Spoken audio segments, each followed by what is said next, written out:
gabayan at mabigyan ng panuntunan, paano nga ba ako magiging misyonero? Sa Ebanghelyo po, napakinggan natin kay Lucas na ang mga Hudyo at ang mga kawal ni Herodes na mga Romano'y nagkasabwat. Tinanong nila si Jesus upang siluin ito kung nararapat nga bang magbayad ng buwis. Kapag pinanigan ni Jesus ang pagbabayad ng buwis, magagalit ang mga Hudyo sapagkat sa panlalaman ng maraming mga Romano sa pagbabayad nila ng buwis. Pero kapag sinabi namang hindi dapat magbayad, sinong magagalit? Magagalit naman ang mga Romano sapagkat sasabihin si Jesus ay subversibo.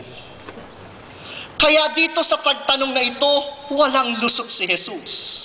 Akala nila'y masisilo nila si Jesus sa pamagitan ng tanong na yon. Pero anong tugon ni Jesus? Ibigay sa Cesar ang sa Cesar at ibigay ang Diyos sa Diyos ang sa Diyos.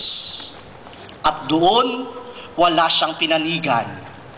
Pinababatid sa atin na tayo mamamayan ng pamahalaan, pero mamamayan din tayo ng makalangit na sambayanan.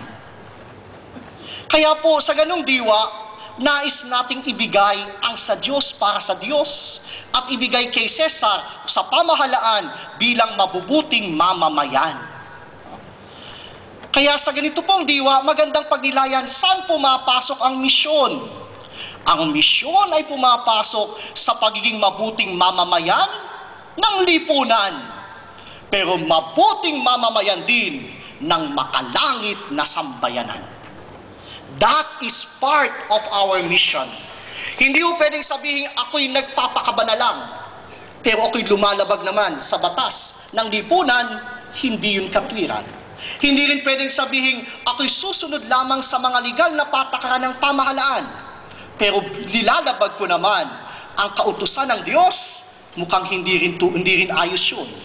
Mukhang sa pananaw ni Jesus, kailangan kay Cesar, sumunod ka, pero kailangan din sa Diyos. At sa ganitong diwa, nais nating tapusin ang misyong Pilipino. Mamamayan tayo ng Pilipinas at tayo rin na may sumasampalataya sa Diyos.